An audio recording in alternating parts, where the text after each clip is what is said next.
Pernahkah anda mengalami saat-saat di mana anda terfikir tentang seseorang dan tiba-tiba mereka menelefon? Atau mungkin anda melihat urutan nombor yang sama, seperti 11 atau 444 di mana-mana sahaja, dari jam digital hingga ke plat nombor kenderaan. Mungkin anda sedang bergelut dengan satu persoalan besar dalam hidup dan jawapannya seolah-olah muncul dalam lirik lagu di radio atau dalam perbualan orang yang tidak dikenali di sebelah anda. Kejadian-kejadian ini yang sering kita anggap sebagai kebetulan semata-mata, sebenarnya mungkin lebih dari itu. Ramai di antara kita merasai ada sesuatu yang lebih mendalam. Di sebalik semua ini, satu corak tersembunyi, seolah-olah alam semesta sedang cuba berkomunikasi dengan kita. Namun, fikiran logik kita dengan cepat menolaknya, melabelkannya sebagai angan-angan atau bias pengesahan. Kita diberitahu untuk mempercayai apa yang boleh dilihat dan diukur dan mengabaikan bisikan naluri yang mengatakan ada makna di sebalik kebetulan ini. Masalahnya ialah dengan mengabaikan isyarat-isyarat ini, kita mungkin terlepas satu bentuk bimbingan yang paling mendalam dan pribadi yang tersedia untuk kita. Kita terus hidup dalam dunia yang kita anggap rawak dan tidak bermakna, merasa terasing dan sendirian dalam perjalanan kita. Kita mencari jawapan di luar diri kita, dalam buku, seminar atau daripada guru, tanpa menyedari bahawa realiti itu sendiri sedang berdialog dengan kita setiap saat. Apa yang kita perlukan bukanlah lebih banyak maklumat dari luar, tetapi keupayaan untuk mentafsir bahasa alam semesta yang sudah pun bercakap terus kepada kita. Kita perlu beralih dari menjadi pemerhati pasif dalam kehidupan kepada peserta aktif dalam satu tarian kosmik yang penuh makna. Bagaimana jika saya katakan kepada anda bahawa kejadian-kejadian ini yang kita panggil synchronicity bukanlah kebetulan? Ia adalah isyarat. Mesej daripada satu matriks makna yang hidup, satu alam semesta yang cerdas dan responsif yang sentiasa berinteraksi dengan kesedaran anda. Apabila anda mula melihat synchronicity, ia adalah tanda bahawa anda sedang mencapai satu tahap penjajaran. Ia adalah isyarat bahawa dunia dalaman anda, iaitu pemikiran, perasaan dan getaran tenaga anda, mula bergema dengan dunia luaran. Menganggapnya sebagai kebetulan adalah seperti menerima surat cinta daripada alam semesta dan membuangnya tanpa membukanya. Anda sedang mengabaikan satu dialog yang paling penting dalam hidup anda. Synchronicity ini seringkali bertambah pesat semasa tempoh kemajuan pribadi yang besar. Apabila anda sedang melalui transformasi, melepaskan kepercayaan lama atau melangkah ke versi diri anda yang lebih tinggi, alam semesta akan memberikan pengesahan. Ia seperti tepukan di bahu, memberitahu anda, teruskan, anda berada di landasan yang betul. Persepsi anda terhadap tanda-tanda ini menjadi lebih tajam apabila anda terbuka kepadanya. Apabila anda melepaskan keperluan untuk logik semata-mata dan mula mempercayai gerak hati anda akan melihatnya di mana-mana. Ini bukanlah kerana ia baru muncul, tetapi kerana penapis persepsi anda telah berubah. Anda tidak lagi melihat dunia sebagai koleksi peristiwa yang tidak berkaitan, tetapi sebagai permaidani yang ditenun dengan benang makna yang menghubungkan segala-galanya. Ramai orang bergelut untuk menerima idea ini kerana ia mencabar pandangan dunia mekanistik yang telah diajar kepada kita. Kita diajar bahawa kita adalah entiti biologi yang terpisah, hidup dalam alam semesta yang tidak peduli. Tetapi mari kita lihat apa yang dikatakan oleh sains dan kerohanian kuno. Dalam fizik kuantum terdapat satu fenomena yang dikenali sebagai kesan pemerhati. Ia menunjukkan bahawa tindakan memerhati sesuatu zarah subatomik akan mengubah kelakuannya. Kesedaran itu sendiri nampaknya mempengaruhi realiti pada tahap yang paling asas. Ini bukan lagi teori falsafah. Ia adalah realiti yang terbukti dalam makmal. Ini adalah metafora yang kuat tentang bagaimana kesedaran anda berinteraksi dengan realiti yang lebih besar. Di mana anda meletakkan tumpuan anda, di situ tenaga mengalir dan realiti mula terbentuk. Dari perspektif neuroscience, otak kita mempunyai sesuatu yang dipanggil perhatian terpilih. Daripada berbilion bit maklumat yang menyerang deria kita setiap saat, kita hanya memproses sebahagian kecil daripadanya. Apa yang kita pilih untuk fokuskan? Otak kita secara semula jadi menapis maklumat yang bergema dengan kepercayaan, pemikiran dan keadaan emosi kita sekarang. Jadi, apabila anda mula memberi tumpuan kepada pertumbuhan dan penjajaran, minda separa sedar anda yang mengawal 95% tingkah laku harian anda, secara automatik mula mencari bukti untuk menyokong anjakan itu di dunia luar. Inilah sebabnya mengapa apabila anda memutuskan untuk membeli kereta merah, anda tiba-tiba melihat kereta merah di mana-mana. Kereta-kereta itu sentiasa ada, tetapi kini minda anda telah diprogramkan untuk mencarinya. Sekarang, mari kita fahami bagaimana untuk menggunakan prinsip ini secara praktikal untuk mencipta anjakan yang pantas dalam hidup anda. Kuncinya bukanlah cuba memaksa sinkronisiti berlaku. Itu datang dari tempat kekurangan. Sebaliknya, ia adalah tentang menjadi jenis orang yang secara semula jadi menariknya. Ini bermula dengan niat yang jelas. Apa yang anda mahu cipta? Keadaan kesihatan yang lebih baik, hubungan yang lebih mendalam, kelimpahan kewangan, jadilah sangat spesifik, tuliskan. Rasakannya seolah-olah ia sudah menjadi kenyataan. Ini bukan sekadar angan-angan. Anda sedang memprogramkan semula minda separa sedar anda dan menghantar frekuensi yang jelas ke dalam medan kuantum. Setiap pemikiran dan emosi mempunyai tanda tangan getaran atau frekuensinya yang tersendiri. Apabila anda secara konsisten mengekalkan getaran kelimpahan, cinta atau kesejahteraan, anda mula bergema dengan potensi yang sepadan dalam medan kuantum. Fikirkan diri anda sebagai sebuah garpu tala. Apabila anda bergetar pada frekuensi tertentu, anda secara semula jadi mengaktifkan frekuensi yang sama di sekeliling anda. Inilah prinsip resonance. Alam semesta tidak memberi anda apa yang anda mahu. Ia memberi anda apa yang anda sudah jadi. Synchronicity adalah gema luaran bagi getaran dalaman anda. Oleh itu, langkah praktikalnya adalah untuk memupuk keadaan dalaman yang anda inginkan secara sedar. Mulakan hari anda dengan meditasi, kesyukuran atau visualisasi. Daripada memeriksa telefon anda sebaik sahaja bangun, luangkan masa untuk berhubung dengan getaran versi masa depan diri anda. Rasakan emosi kejayaan, kegembiraan dan kebebasan sekarang. Tindakan ini mengubah gas elektromagnet di sekeliling badan anda dan mula menarik realiti yang sepadan. Apabila anda melihat sinkronisiti seperti melihat nombor yang anda visualisasikan, anggap ia sebagai maklum balas segera. Alam semesta berkata, saya dengar awak, teruskan. Ini akan mengukuhkan kepercayaan anda dan mempercepatkan proses manifestasi. Untuk benar-benar menguasai ini, kita perlu melampaui pemahaman linear dan mula melihat diri kita sebagai makhluk multidimensi yang beroperasi serentak pada pelbagai tahap realiti. Sinkronisiti bukanlah sekadar tanda. Ia adalah bahasa simbolik yang sangat peribadi.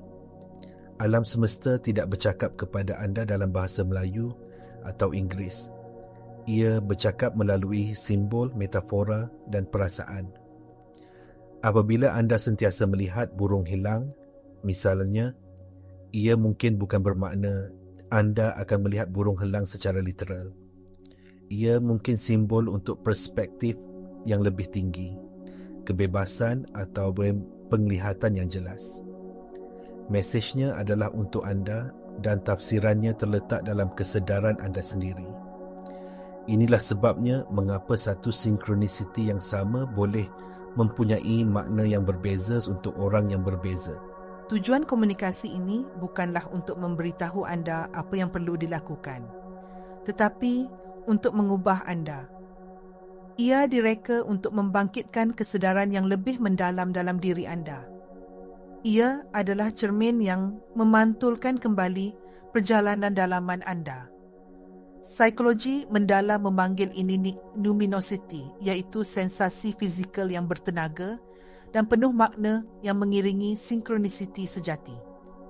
Ia terasa berbeza daripada sekadar pengecaman corak. Anda merasakannya dalam badan anda, satu rasa terkejut, kagum atau kepastian yang mendalam. Itulah tanda bahawa anda telah menerima mesej yang sahih. Sinkronisiti ini akan menjadi lebih kerap dan kuat semasa apa yang boleh kita panggil sebagai peralihan garis masa. Ini adalah tempoh dalam hidup anda apabila anda membuat anjakan besar dalam kesedaran. Mungkin anda melepaskan pekerjaan yang tidak memuaskan, menamatkan hubungan toksik atau mengalami kebangkitan rohani. Semasa peralihan ini, getaran dalaman anda berubah secara drastik. Akibatnya, realiti luaran anda mesti menyusun semula dirinya untuk sepadan dengan frekuensi baru anda. Peningkatan sinkronisiti semasa-masa ini adalah pengesahan dan panduan. Ia adalah sistem navigasi kosmik anda, memberitahu anda bahawa anda sedang bergerak ke wilayah baru. Walau bagaimanapun, adalah penting untuk tidak menjadi taksub dengan tanda-tanda ini. Ia adalah penunjuk arah, bukan destinasi. Ia mencerminkan penjajaran, tetapi ia tidak menggantikan keperluan untuk keberanian dan tindakan peribadi. Anda masih perlu mengambil langkah, membuat pilihan yang sukar dan melakukan kerja yang diperlukan. Tanda-tanda itu hanya menerangi jalan. Jadi, bagaimana anda boleh mengintegrasikan kesedaran ini ke dalam kehidupan harian anda? Mulakan dengan amalan yang mudah. Simpan sebuah jurnal sinkronisiti. Setiap hari, catatkan sebarang kebetulan yang bermakna, simbol yang berulang atau detik-detik gerak hati yang anda alami. Jangan cuba menganalisisnya secara berlebihan pada mulanya. Cukup perhatikan. Tindakan memerhati dan merekodkannya dengan sendirinya menghantar mesej kepada alam semesta dan minda separa sedar anda bahawa anda memberi perhatian. Anda sedang membuka saluran komunikasi. Lama-kelamaan, anda akan mula melihat corak. Anda akan melihat bagaimana simbol tertentu muncul apabila anda memikirkan aspek tertentu dalam hidup anda. Ini adalah bagaimana anda belajar bahasa peribadi anda dengan alam semesta. Langkah seterusnya adalah untuk bertindak balas terhadap bimbingan ini. Jika anda terus melihat rujukan kepada sebuah bandar tertentu, mungkin sudah tiba masanya untuk merancang lawatan. Jika nama seseorang terus muncul, mungkin anda patut menghubunginya. Tindakan ini tidak perlu besar. Ia adalah tentang menunjukkan kepada alam semesta bahawa anda bukan sahaja mendengar, tetapi anda juga bersedia untuk turut serta dalam tarian itu. Sekarang, saya ingin menjemput anda untuk berinteraksi.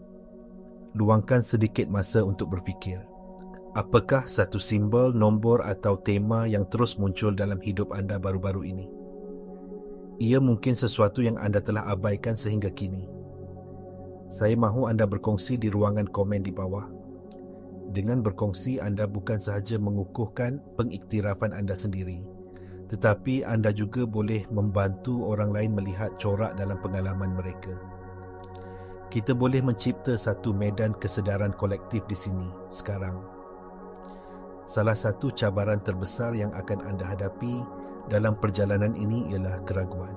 Akan ada hari-hari di mana tanda-tanda itu seolah-olah hilang. Dunia akan kelihatan rawak dan tidak bermakna sekali lagi. Fikiran logik anda akan masuk dan berkata, lihat, itu semua hanya dalam kepala anda. Ini adalah bahagian yang normal dalam proses ini. Apabila ini berlaku, ia selalunya merupakan isyarat bahawa anda telah tergelincir daripada keadaan penjajaran anda. Mungkin anda telah kembali kepada corak pemikiran lama yang berasaskan ketakutan atau kekurangan. Mungkin anda terlalu terperangkap dalam tekanan kehidupan seharian dan telah kehilangan hubungan dengan diri anda yang lebih tinggi. Ketiadaan sinkronisiti adalah satu bentuk maklum, balas juga. Ia menjemput anda untuk kembali ke pusat anda. Ia adalah panggilan untuk kembali kepada amalan harian anda, meditasi, kesyukuran dan niat yang sedar. Jangan panik. Sebaliknya, gunakannya sebagai peluang untuk memeriksa keadaan dalaman anda. Apakah yang anda fikirkan dan rasakan? Adakah anda beroperasi dari kepercayaan atau dari keraguan? Ingat, epigenetik menunjukkan kepada kita bahawa persepsi kita terhadap persekitaran bukan gen kita semata-mata yang mengawal takdir biologi kita. Begitu juga, persepsi anda terhadap realiti menentukan jenis interaksi yang anda akan ada dengannya. Jika anda memilih untuk melihat dunia sebagai tempat yang bermusuhan dan rawak, pengalaman anda akan mencerminkan kepercayaan itu. Jika anda memilih untuk melihatnya sebagai rakan kongsi yang cerdas dan menyokong dalam evolusi anda akan mula melihat bukti untuk menyokong pandangan itu di mana-mana. Mempertahankan keadaan getaran yang tinggi adalah kunci untuk mengekalkan aliran komunikasi ini.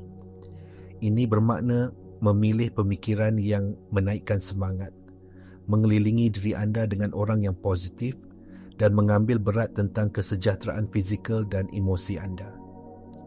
Anda tidak boleh mengharapkan untuk menerima siaran radio yang jelas jika penerima anda ditala ke statik.